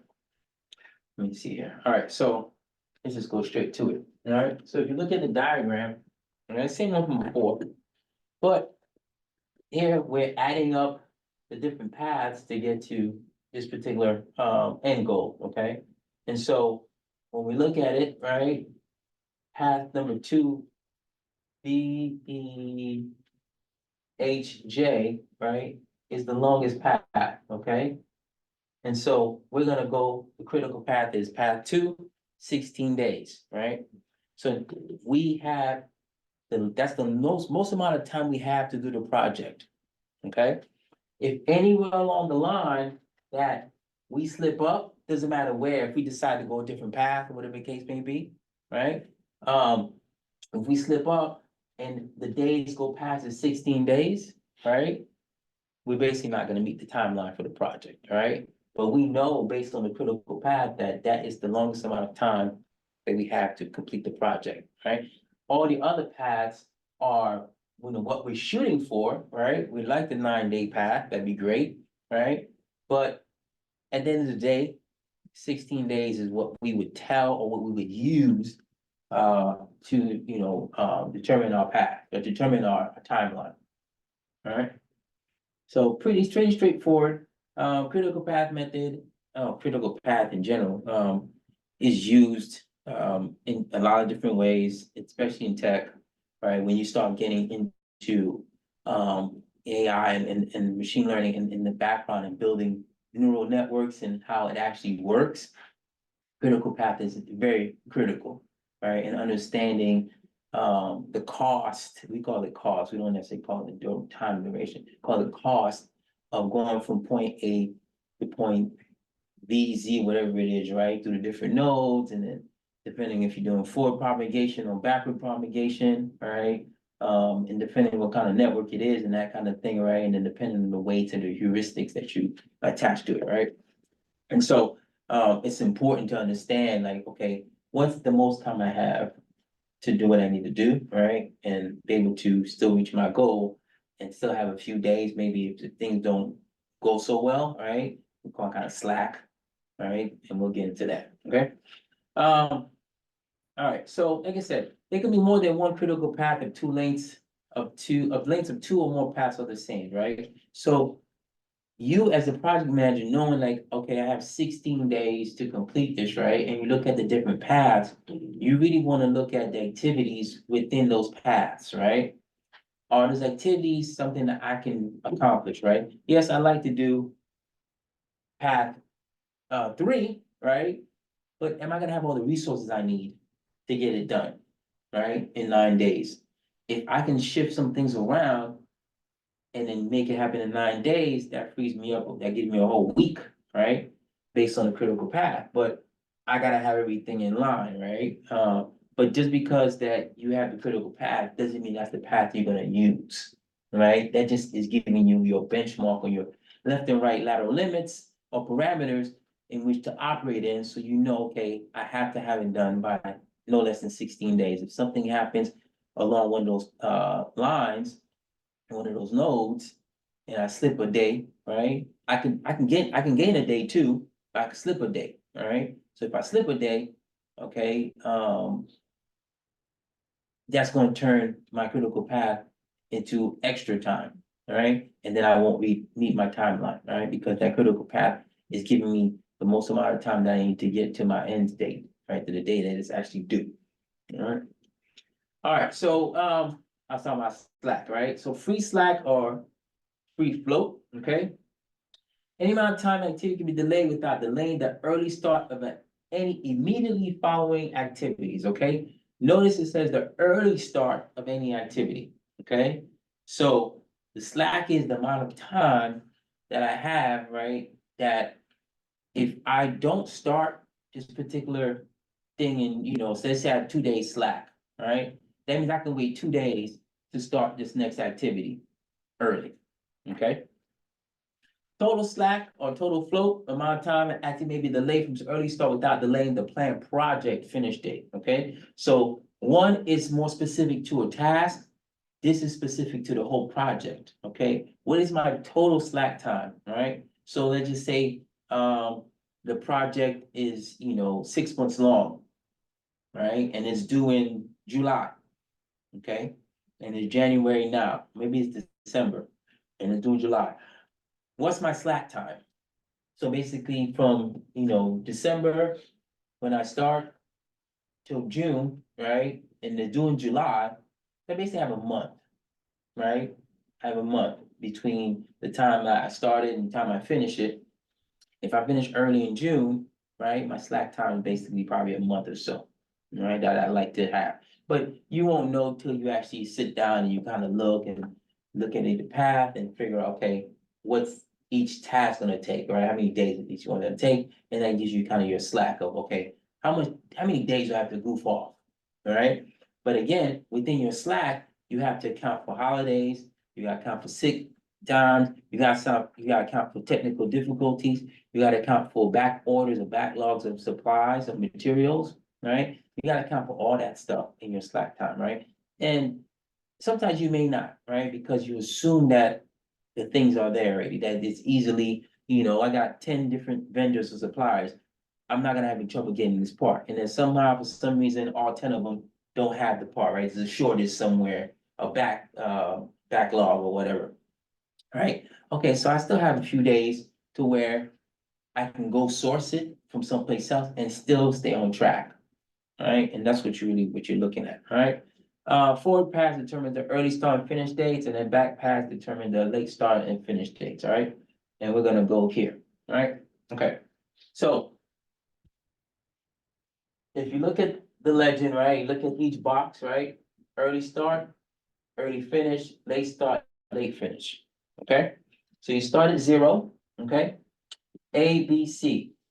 Activity A takes 5 days, activity B takes 10 days, activity C takes 7 days, okay? So if I have an early start here, right, which means I'm starting from 0, okay? Activity A takes 5 days, right? So I'll finish activity A, right, as an early finish in 5 days, okay? As a late start, right, let's just say I start 5 days later, okay? Because it takes me 5 days, right? Boom. And then 5 days from here to here, right? A late finish, because I know activity A takes 5 days, that means that it's going 10 days basically are gonna elapse. Okay? If I get a late finish, late start, late finish. So that feeds into there, right? And so I know activity C takes 7 days. If I have an early start at the 10-day mark, right? And it takes 7 days, I'll finish, this is the earliest I'll finish it, right? In 17 days. But let's just say, again, the 10 days I start here and then get a late start, right? Which you're not going to, because it's coming from both ends, it's 10. So you're gonna be fine. It takes 7 days, so 17. So early start, early finish, are the same for the endpoint, okay? But if you look here, right, 0, right, it takes 10 days for B, so boom, good here, right? I'll early finish here, I'll late start here, and late finish here, okay? So you look at it and it kind of feeds into each other, right? And then you get the ultimate at the end of the day. If I start early, 10-day mark, 10-day period, right? And I can finish it in 17 days, the whole thing. Same thing here, if I start late, I still can catch up and finish in 17 days, okay? And so this one's pretty straightforward, pretty simple to understand, but they can get very complicated. There's a lot of stuff going on, you gotta kind of look, and it's a lot of nonsense, okay? But straight to the point. And so this kind of helps you figure out, okay, when exactly do I need to start, right? So of course, early start, you know exactly how long it takes, but then you'll have a date on here, right? You have other things that can tell you, okay, this is May 1st, all right, so I'm expecting May 6th, all right? What does that mean for here, right? That means I can start here, if I'm good, right? I can start here on May, what's fifth, May 10th or whatever, right? And then I can finish by May 17th, same thing here, okay? Start here, boom, I can put dates on here and then kind of go from there. It gives me a timeline more specific to dates that make sense. I can tell people like, hey, okay, May 1st is this, May 6th, we need to be done with this because May 7th, we're gonna jump into the next phase and we need to have these two things done so that we can move on. Alright, so here it is, okay, so it got dates on here, okay? And then it has the Slack, free Slack, total Slack, okay? So you can see here, and this doesn't correlate back to the diagram, so don't try to connect them. Alright, this is just in general, trying to just show you, right? It's late start, finish, late start, late finish, okay? 0 Slack, okay? But total Slack, I got 2 days, okay? So overall, I have 2 days where I don't, if nothing happens, I'll still finish the project on time, okay? Here, 0, 2 days here, I got 7 days here at this point, right? Where I have 7 days of Slack, so basically a week. This may be the time, you know, where you kind of look at, okay, I have 7 days Slack, maybe I give the team a break. I give them a day off or something like that, right? And that's what you want to kind of use your Slack. You kind of want to figure out, okay, where are my lapses in time, right? Where I have some time to, I'm flexible to do other things. Because that's kind of when you want to give your folks a break. Like, hey, if you want to take any time off, this is when you do it. Do it now, okay? I'm gonna go take a day off or 2 days off, right? We can afford it at this point, right? 7 days here, 2 days here, you know, and then when you get to the end, 0 days, right? But you can see very clearly that you have start and finish dates on both late finish and early start and finish, okay? And the thing is, you know, the software would do all this for you. You just kind of put in the dates and you put in information and then it maps it all out for you, all right? So no, don't trip too much about having to do this yourself. All right, main techniques for shortening schedules, all right? So, you know, if you can, you try to shorten the schedule as much as you can, but that's not always possible. Because then sometimes you have to kind of put things together, activities together, or cut an activity short, or something like that. And you never really know what the second and third order effects are gonna be if you start cutting things that you don't know where the dependencies are at, okay? So you have to have a really, really good idea, okay, if I'm shortening this or I'm putting two things together, what else is it gonna impact? Okay, because this is one big network and usually things, you know, one thing will impact another thing down the line, but you won't be able to see that. So you have to visually kind of look at it and say, okay, let me take a look at the critical path, let me take a look at the schedule and figure, okay, you know what? We lost a day here, but I can do this and this at the same time of the day. What that else is that gonna impact, right? That resource I'm using, is that, am I taking it from someplace else, right? That should be using it that day, but I'm using it for something else, right? So now that's gonna put that behind. But is that behind, right? Is it worth it for getting this back on track, right? So you kind of have to balance out and prioritize which one's more important sometimes, right? In order to shorten the timeline. Sometimes it's like, hey, it is what it is. I'll catch up some other time, right? You'll take a look at the overall picture and say, you know what? You got 7 days here where I got a lot of slack. You know, I'll just put in some extra time here and then I'll schedule some stuff in here for the team, right? It's not a day off or anything like that. And instead of days off, we need to catch up, right? We could have taken a day off, but we're too busy. We're behind. So we're gonna catch up here doing this 7-day slack. Okay, so we talked about this earlier, right? Real-time data or as real-time as you can get it is extremely critical, okay, especially in the tech field, right? IT, anything technology based. You want to have the data as most current as possible, right? Because that will help you make better decisions based on what's the most relevant and newest data out there, okay? And so it's not always easy to get the newest information because usually you have to go out there and collect it unless it's being fed to you somehow, right? Unless it's being collected for you passively, and then you kind of get it, you have access to it on a regular basis, or it's a real-time system. Okay, so you want to try to update your stuff as much as you can, because that will help you adjust your schedule. Okay, hey, there's a part coming from China on a ship. It's crossing the China Sea, all right? And then it has to go by Taiwan, or Taiwan is shipping some chips over, right? And it has to go through China Sea, right? Guess what? The Chinese Coast Guard just stopped it. Great, okay? It's gonna be stuck in the harbor in the port for a day or two, right? So you gotta plan for those things and realize, okay, this real-time data, how am I gonna adjust for it? All right, okay, so what's the new timeline for the part to get here? It's gonna be here on the 10th instead of the 8th. Okay, what's that gonna do to our schedule? Kind of, but if we get on the 10th, we'll still be fine to meet our objectives for the 12th, when we have to go to the next phase and have that particular thing assembled or whatever it's, right? And so real-time data is always one of the more critical things. If you can get your hands on real-time data, that's what you want, right? We don't want necessarily secondary data or old data, right? But unfortunately, the way the world works now and the way technology is, things are just, the minute you turn around, there's some new information, right? And so it's hard to keep a pace with it, but you do the best you can. Yeah. Okay, so actually, go, okay. So the theory of constraints, okay? So Goldratt, I really don't know too much about him, but he's a social scientist, right? And he works basically in operation management and production, all that kind of thing, right? And so he considers limited resources when creating a project schedule, include buffers to protect the project completion time, right? So in his mind, he says you want to work from the most pessimistic perspective, all right? You want to work from the sense of that I have nothing, I have no resources, I got no time, nothing, and plan that way. Instead of thinking, oh, I have all the resources all the time, right?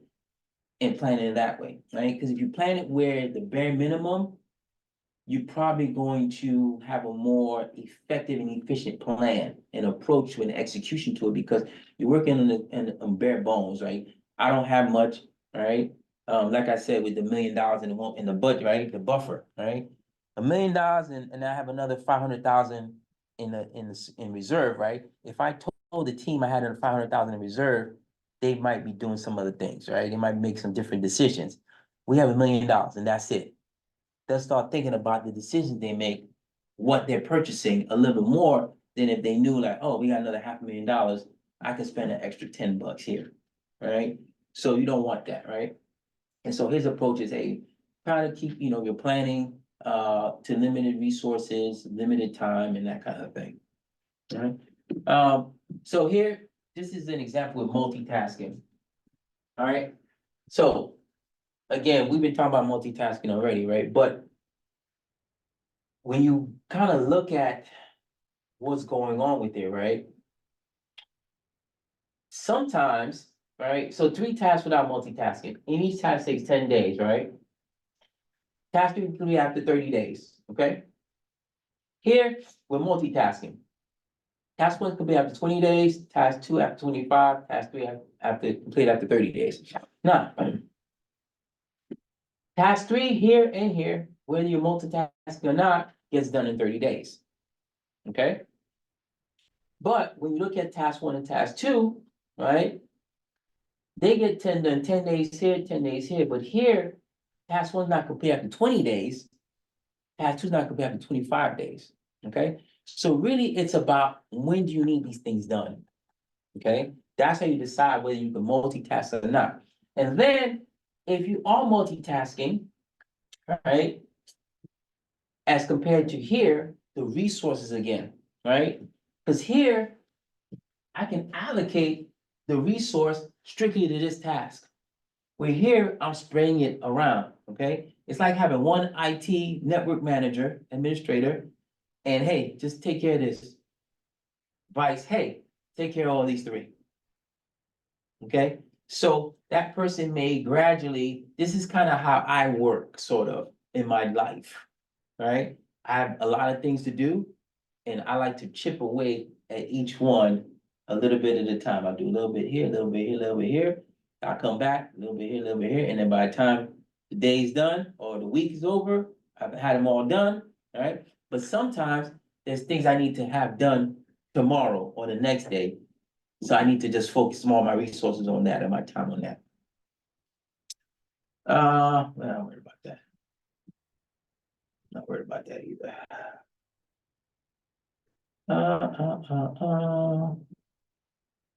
Okay, so here I'm talking about the Monte Carlo and the PERT, okay, Program Evaluation Review Technique, okay? So basically, again, it's using probabilities and then weights, heuristics, for, us IT or machine learning guys, right? If I look at a particular set of tasks, right? And I say, okay, I give importance to each one. Okay, and based on that, that will help me to determine, which one I need to do first, right? Because I look at the probability. What are the chances of this particular thing getting done, or the probability of the particular resources that I need being available and all that other stuff, right? And then I put a weight to it. And then based on that, I say, hey, there's a 10% chance of me not getting this particular part, right? So I give it a 1, right? There's a 90% chance of me not getting it. I give it a 5, right? And so when I weight it out, whatever that task was with the 5 is going to go to the top. It's like, oh, okay, that's priority. This thing can here, 1 can wait. This other one can wait, right? The 0, I'm not worried about it right now, right? And so that's kind of how the PERT works, where you kind of look at each thing and you assign it a weight, right? And then you determine the probability of it happening based on that weight and the probability and the weight together, right? And what are the chances of it happening or not happening, and what do I need to do based on that? PERT, there's a lot more to the PERT.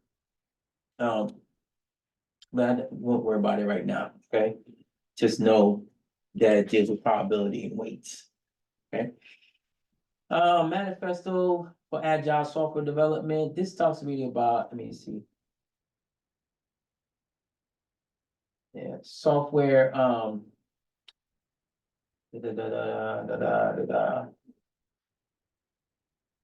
No, I don't want that. Goals of self control. No. All right, important activities. All right, so the only thing I want to hop on here is the alert top management well in advance if there are schedule problems. Okay, if anything is going wrong, you have challenges, don't wait.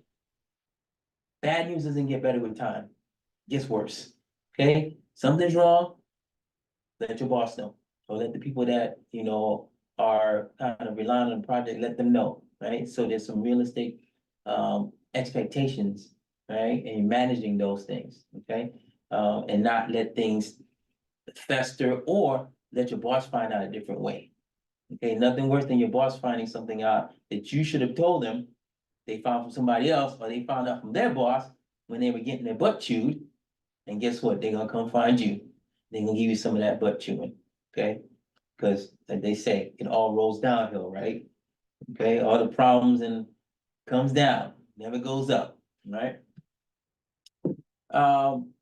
Software facilitating communication helps people exchange schedule related information, right? Software, again, is a big deal, okay? Being able to implement a piece of software that will help us, communicate, manage the project properly and all this other stuff and help people do their tasks, right? But you can't have a super duper reliance on software, right? Software is great, right? But you have to understand the software. You have to understand the outputs. You have to understand how it works before you can actually just go ahead and start using it, right? And so that's why there's a learning curve to some of this software that people are using. And then some of it super easy, others a little more technical, okay? And so sometimes it works, sometimes it doesn't, because if it's very technical software, it could put you behind because a lot of people have trouble working with it. Okay, they like, this is super hard. I can't find anything. I don't know how to do basic stuff on here, right? And so it's difficult. Not gonna do that. Yeah, we're good on that. Okay. Any questions? Nothing? All right, so I think we're good, all right, let's see, so week 4? It's going by fast. All right, so next week, week 5, start thinking about, your final draft, groups. I know somebody emailed me about groups.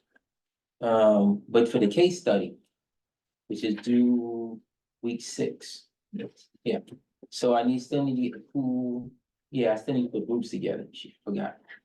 All right, so I know I'm gonna email people that wanna work together, but if I don't have anything else, I'm gonna put people together. And I'll have that done this weekend, all right?